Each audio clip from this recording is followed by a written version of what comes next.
اگر آپ 6 ہفتوں میں مالی پریشانیوں سے نکلنے کا آسان طریقہ چاہتے ہیں تو یہ پھر ایک کتاب آپ کو ریکمینڈ کر رہا ہوں جس کا نام ہے I will teach you to be rich. بہت زبردست کتاب ہے. یہ بار بار یہ سامنے آتا ہے ایک مقولہ کہ امیر بننے کا مطلب صرف دولت جمع کرنا نہیں بلکہ زندگی کو اپنی شرائط پر گزارنا ہے.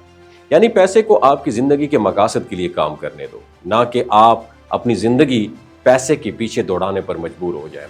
یہ جو کتاب ہے میں نے آپ کے ساتھ شیئر کی ہے، یہ فائنینشیل فریڈم کے لیے ایک ٹھوس 6 ہفتوں کا عملی پروگرام پیش کرتی ہے جو کسی بھی عام انسان کے لیے قابل عمل ہے. چاہے آپ کی آمدنی کم ہو یا مالی پریشانیوں سے دو چار ہوں تو یہ کتاب آپ کے لیے. پہلا اصول اس کا یہ ہے کہ آپ کی جو فائنینس ہیں، آپ کی جو مالی زندگی مالیات ہیں نا، اس کو خودکار بناؤ، بالکل آٹومیٹک سسٹم پہ لے آؤ. صرف بچت کرنے یا خرچ کرنے کی کمی کے بارے میں سوچنا کافی نہیں ہے. اپنے بینک سسٹم میں ایسا نظام بنائیں کہ جیسے ہی آپ کی تنخواہ آئے ایک حصہ سیدھا بچت اور سرمایہ کاری کے اکاؤنٹس میں چلا جائے. اس سے ہوگا کیا؟ اس سے پیسے کو ضائع ہونے سے پہلے ہی کام پر لگا دیا جاتا ہے اور آپ کو ہر وقت بجٹ پر نظر رکھنے کی ضرورت ہی نہیں پڑتی.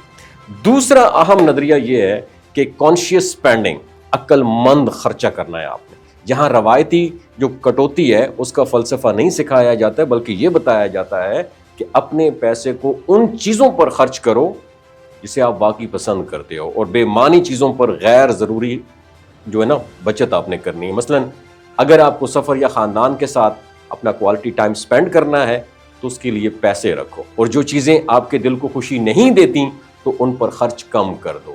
ایک تیسرا قدم جو ہے وہ ایک اچھا کریڈٹ بنانا ہے. کریڈٹ سکور کا مطلب صرف قرض لینے کی صلاحیت نہیں ہے، یہ آپ کو بہتر سود، بہتر کریڈٹ کارڈ فوائد اور بڑے فیصلوں میں مالی آسانیاں فراہم کرتا ہے. ایک اچھا کریڈٹ حاصل کرنے کے لیے ہمیشہ اپنی مکمل بل ادائیگی وقت پر کریں اور غیر ضروری فیس کے خلاف بات کریں. چوتھا اور سب سے طاقتور قدم ہے ابتدا ہی سے سرمایہ کاری شروع کریں. اگرچہ بہت سارے لوگ سوچتے ہیں کہ سرمایہ کاری صرف امیر لوگوں کے لیے، لیکن حقیقت یہ ہے آج ہی تھوڑا بھی شروع کر دینا تو وقت کے ساتھ جو کمپاؤنڈ، جو انٹرسٹ پہ انٹرسٹ بنتا ہے نا، یہ آپ کے پیسوں کو بہت زیادہ بڑھا سکتا ہے. کمپاؤنڈ ایفیکٹ یہاں پہ لاگو ہوتا ہے اور چھوٹے مقدار میں انویسٹمنٹ جو ہے یہ بھی آپ کے مستقبل کو مضبوط بنا سکتی ہے. پانچواں اصول ہے قرض ختم کرنا، وہ بھی ایک ڈسپلن طریقے سے، منظم طریقے سے.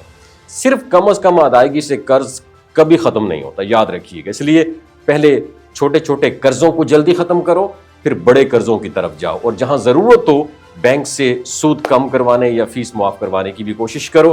یہ کتاب جو میں نے آپ کے ساتھ شیئر کی ہے یہ ہمیں صرف بچت یا خرچ کا حساب سکھانے کی بجائے ایک حقیقی مالی نظام بنانے کا طریقہ بتاتی ہے جس سے مالی پریشانی ختم ہو سکتی ہے. اور کتاب کا جو پیغام ہے وہ بہت سیدھا ہے کہ ابھی شروع کرو، خودکار آٹومیٹک نظام اپنے لیے بناؤ، سرمایہ کاری انویسٹمنٹ پر فوکس کرو اور پیسے کو اپنی زندگی میں کی خدمت میں لگا دو. اگر آپ ان آسان اور جو مؤثر رولز اینڈ ریگولیشن آپ کو بتائیں ان کو اپنی مالی نظام میں شامل کر لو تو صرف 6 ہفتوں میں آپ محسوس کرو گے کہ مالی پریشانی کم ہو رہی ہے اور آپ کے پیسے آپ کے لیے کام کر رہے ہیں، نہ کہ آپ پیسے کے پیچھے بھاگ رہے ہیں. چاہے آپ مطلب سیلری مین ہوں، فری لانس کام کرتے ہوں یا کاروباری ذہن رکھتے ہوں، یہ پروگرام آپ کو سکھاتا ہے کہ مالی آزادی صرف نصیحت نہیں ہے بلکہ ایک عملی سفر ہے جو آج سے شروع کر سکتے ہیں آپ. اپنا خیال رکھیے گا. اللہ حافظ.